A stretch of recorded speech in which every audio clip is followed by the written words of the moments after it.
નમસ્કાર દર્શક મિત્રો, કનમ એક્સપ્રેસ ન્યૂઝમાં આપનું સ્વાગત છે। હવે જોઈએ આજના મુખ્ય સમાચાર। ગુજરાતમાં 30 વર્ષથી ભાજપની સત્તા છે અને ભરૂચ જિલ્લામાં પણ બધા જ ધારાસભ્ય ભાજપના અને ભરૂચ જિલ્લામાં જીઆઈડીસીમાં આવેલી ઘણી કંપનીઓ દ્વારા પ્રદૂષિત પાણી કરવાનો કારસો કર્યો હોય એમ ઘણી કેમિકલ કંપનીઓ દ્વારા વહેતા પાણીમાં કેમિકલયુક્ત પાણી છોડી દેવામાં આવે છે।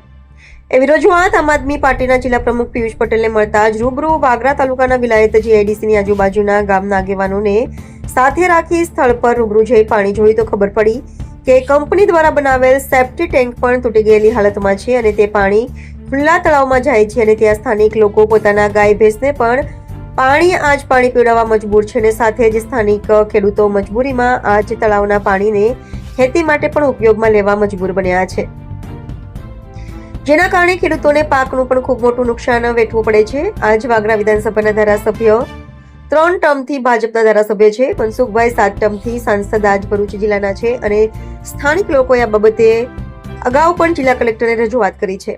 તેમ છતાં કંપનીઓના માલિકોને જાણે કાયદાનો ડર ના હોય એમ બેફામ પાણી છોડે છે। કંપનીઓની આવી કરતૂતથી પોલ્યુશન કંટ્રોલ બોર્ડ પર પણ ગંભીર સવાલ ઉભા થઈ રહ્યા છે।